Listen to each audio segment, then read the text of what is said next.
On raconte que, dans certains villages d'Afrique de l'Ouest, avant un mariage, on ne demande pas seulement l'avis des parents, on demande celui des grands-mères, pas parce qu'elles contrôlent la vie des jeunes, mais parce qu'elles ont vu plus de saisons que nous. Aminata était amoureuse. Son rire remplissait la cour familiale. Il était léger, sincère, contagieux. Quand son fiancé arrivait, il apportait du sucre, du thé, et saluait tout le monde avec respect. Les voisines disaient « Ma fille, tu as choisi un homme brillant ». On préparait déjà les pagnes. Les tantes parlèrent de la sauce du mariage. Les enfants répétèrent les chants. La maison vivait. Un soir, la grand-mère d'Aminata demanda calmement « Faites-le passer devant moi, au coucher du soleil ».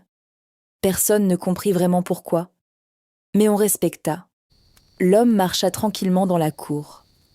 Le soleil descendait doucement, et la grand-mère observa son ombre, projetée contre le mur en banco. Elle resta silencieuse un moment, puis elle dit simplement « Son ombre ne tient pas droite ». On rit un peu, on répondit « Grand-mère, ce sont des choses d'avant ».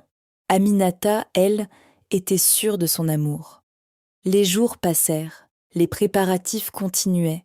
Puis, la veille du mariage, l'homme ne vint pas, ni le lendemain, ni la semaine suivante.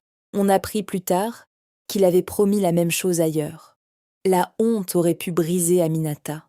Mais sa grand-mère l'invita à s'asseoir près d'elle, sous le manguier.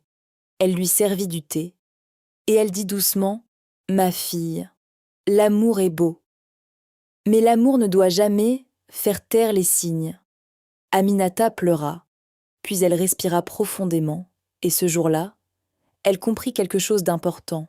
L'amour est précieux, mais l'intuition et l'expérience sont des gardiens silencieux. Écouter les anciens ne signifie pas reculer, cela signifie avancer avec sagesse. Et vous, avez-vous déjà ignoré un signe parce que vous étiez trop sûr de vous ?